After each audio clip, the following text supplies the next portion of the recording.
اس لیے ایک مومن کو شفا کے حصول کے لیے نہ اپنی دولت پہ انحصار کرنا چاہیے، نہ کسی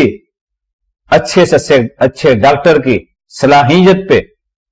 اگر اعتماد ہونا چاہیے تو ایک اللہ کی ذات پہ کہ شفا اس نے دینی ہے۔ اس لیے ہر تکلیف میں، ہر بیماری میں اس کا مرجع و ماوا اللہ کی ذات، وہ علاج کروائے لیکن ساتھ اللہ سے دعا کرتا ہے کہ اللہ ان دعاؤں میں شفا تو نے ڈالنی ہے،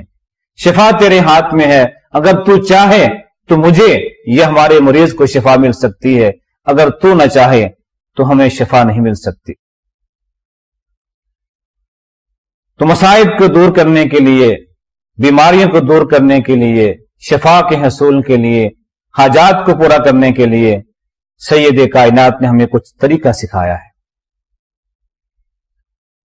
سب سے پہلی چیز تو یہ کہ انسان صدقہ و خیرات کرے۔ اللہ سے کوئی چیز لینی ہے تو پھر اللہ کے بندوں پہ وہ مال خرچ کرے جو مال اس کو اللہ نے عطا کیا ہے۔ ارحموا من فی الارض یرحمکم من فی السماء، تم اہل زمین پہ رحم کرو۔ اگر تمہیں اللہ کی ذات سے رحم چاہیے، اگر تم یہ چاہتے ہو کہ اللہ کی ذات آسمانوں والا تم پہ رحم کرے تو تم اہل زمین پہ رحم کرو۔ اگر تم اہل زمین پہ رحم کرو گے، ان کے ساتھ ہمدردی کرو گے، ان کی مشکلات کو دور کرو گے، ان کی حاجات کو پورا کرو گے تو آسمان والا رب تمہاری حاجات کو پورا کرے گا۔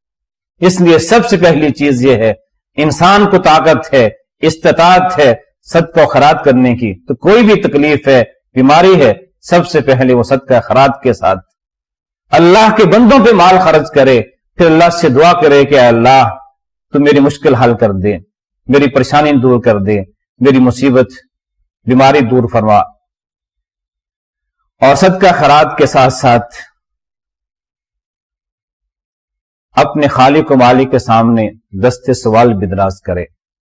کسی مصیبت پر بے صبری کا اظہار نہ کرے۔ وَاسْتَعِينُوا بِالصَّبْرِ وَالصَّلَاةِ، کوئی مصیبت آئی ہے، تکلیف آئی ہے، سب سے پہلے صبر کا دامن مضبوطی کے ساتھ پکڑنا ہے کہ اے اللہ تیرا اگر یہ فیصلہ ہے، مجھے مصیبت آئے، مجھے تکلیف آئے، میں بیمار ہو جاؤں تو اے اللہ جو تیری رضا ہے میں اس پہ راضی ہوں، تیرے فیصلے پہ میں بے صبری کا، کسی شکوے کا اظہار نہیں کرتا۔ اے اللہ میرے بارے میں تو نے جو فیصلہ کیا ہے میں اس پہ راضی ہوں۔ اللہ کے فیصلے پہ، اللہ کی طرف سے آنے والی تکلیف پہ وہ صبر کا اظہار کرے، صبر کا مظاہرہ کریں، اور ساتھ ساتھ بالصلاۃ اللہ کے سامنے جھک جائے، نماز پڑھے، اللہ سے دعا کرے، اس لیے کہ اللہ کے رسول، اللہ کا بھی حکم ہے کہ وَاسْتَعِينُوا بِالصَّبْرِ وَالصَّلَاةِ، اور اللہ کے رسول کے بھی یہی سنت ہے کہ جب بھی کوئی مصیبت آئی، تکلیف آئی، اللہ کے سامنے جھک جاتے تھے، سجدے میں گر جاتے تھے۔ غزوہ بدر میں جب نہتے مسلمانوں کو مسلح دشمن کا مقابلہ کرنا پڑا تو سید کائنات سرکار دو عالم سجدے میں جا گرے، طویل ترین سجدہ کیا، پھر اپنے ہاتھوں کو اللہ کے سامنے اٹھا کے گن گڑا کے دعا کی کہ اے اللہ یہ تیرے چند نام لیوا ہیں، اگر آج تو نے ان کی حفاظت نہ کی تو پھر شاید زمین پہ کوئی تیرا نام لیوا باقی نہ رہے۔ ایک طویل ترین دعا کی۔ تو انبیاء بھی، ان کی سنت بھی یہی ہے، وہ مصیبت آئے، تکلیف آئے، سجدے میں گر جاتے تھے، نماز پڑھتے تھے، اللہ سے دعا کیا کرتے تھے۔ ہمیں بھی یہ چاہیے کہ جب بھی کوئی مصیبت آئے، وہ کوئی تکلیف آئے، تو صدقہ خیرات کے ساتھ ساتھ، صبر کرنے کے ساتھ ساتھ کثرت سے نماز پڑھیں، نماز کے بعد اللہ سے دعا کریں، اللہ تعالی ہماری حاجات اور ہمارے مصائب کو دور فرمائے۔ تو سید کائنات نے اپنی امت کو بہت سے مواقع کے لیے دعائیں سکھائی ہیں کہ فلاں موقع پہ یہ دعا کرنی ہے، فلاں موقع پہ یہ دعا کرنی ہے، کھانا کھائیں تو یہ دعا ہے، کھانے سے فارغ ہو جائیں تو یہ دعا ہے، سونے کی یہ دعا ہے، بیدار ہونے کی یہ دعا ہے، بازار میں جائیں تو یہ دعا کریں۔ تو اگر انسان اپنے پیارے نبی کی بتائی ہوئی پیاری پیاری دعاؤں کو یاد کر لے تو مجھے یقین ہے کہ ایسا انسان کبھی بھی اپنی زندگی میں مشکلات سے دوچار نہیں ہوگا۔ اگر مشکلات آ بھی جائیں تو رب ذوالجلال کی رحمت، اس کا فضل اس کے شامل حال ہوگا، ان مصائب سے اس کے لیے راہ نجات بھی آسان ہو جائے گی۔ کچھ ایسی دعائیں ہیں جو سید کائنات نے اپنے صحابہ کو سکھائی ہیں خاص خاص مواقع کے لیے۔ اگر ہم ان دعاؤں کو یاد کر لیں، ان کا مفہوم سمجھ لیں اور ان خاص مواقع پہ یہ دعائیں کریں، تمہارے لیے بھی دنیا کی زندگی آسان ہو جائے گی، ہماری بہت سی مشکلات دور ہو جائیں گی، ہماری پریشانیاں تکلیفیں دور ہو جائیں گی۔ انسان جب گھر سے نکلتا ہے تو اللہ کا نام لے کے گھر سے باہر نکلے تو شیطان کے شر سے محفوظ رہتا ہے، مصائب سے، تکالیف سے محفوظ رہتا ہے۔ جامع ترمذی میں یہ حدیث آتی ہے کہ رحمت کائنات نے اپنے صحابہ کو سکھایا کہ جو شخص اپنے گھر سے باہر نکلتے وقت یہ دعا پڑھ لے تو شیطان کے شر سے محفوظ ہو جاتا ہے۔ وہ دعا ہے بسم اللہ توکلت علی اللہ لا حول ولا قوت الا باللہ، جس کا معنی یہ ہے کہ میں اللہ کے نام کے ساتھ گھر سے نکل رہا ہوں اور اللہ ہی پر توکل کرتے ہوئے میں اپنے گھر سے باہر جا رہا ہوں، اپنا گھر، اہل و عیال اللہ کے حوالے کرتے ہوئے، اللہ کی ذات پہ توکل کرتے ہوئے، اس کی ذات پہ اعتماد کرتے ہوئے میں گھر سے باہر جا رہا ہوں۔ لا حول ولا قوت الا باللہ، کوئی تدبیر، کوئی ہیلا اور کوئی قوت اللہ کی قوت کے مقابلے میں کچھ نہیں ہے۔ ہمارا ہیلا، ہماری تدبیر تبھی کامیاب ہوگی جب اللہ کی تائید ہمارے شامل حال ہوگی۔ کوئی تدبیر، کوئی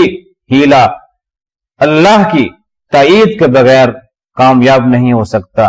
اور کوئی قوت اللہ کے مقابلے میں قوت نہیں ہوتی۔ اس دعا کے ساتھ جب انسان اپنے گھر سے نکلتا ہے تو پھر رب ذوالجلال کی رحمتیں، اس کا فضل و کرم اس کے شامل حال ہوتا ہے، وہ شیطان کے شر سے محفوظ رہتا ہے اور بہت سے مصائب سے محفوظ ہو جاتا ہے۔ اسی طرح سید کائنات نے اپنے چھوٹے چھوٹے بچوں کو اللہ کی حفاظت میں دینے کے لیے بھی ہمیں دعائیں سکھائی،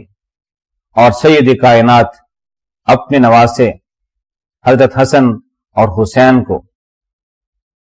اس دعا کے ساتھ اللہ کی حفاظت میں دیا کرتے تھے۔ وَإِعِظُكُمَا بِكَلِمَاتِ اللَّهِ التَّامَّةِ مِنْ كُلِّ شَيْطَانٍ وَهَامَّةٍ وَمِنْ كُلِّ عَيْنٍ لَامَّةٍ، کہ میرے بچوں، وَإِعِظُكُمَا بِكَلِمَاتِ اللَّهِ التَّامَّةِ، میں تم دونوں کو شیطان، زہریلے جانور اور ہر نظر بد سے بچانے کے لیے اللہ کے مکمل کلمات کی پناہ میں دیتا ہوں۔ اگر کسی دوسرے کے لیے دعا کرنی ہو، کسی دوسرے پہ دم کرنا ہو تو اس طرح دم کریں۔ اگر اپنے لیے دعا کرنی ہے تو پھر الفاظ میں کچھ تبدیلی کر لیں۔ اعوذ بکلمات اللہ التامہ من کل شیطان وہامہ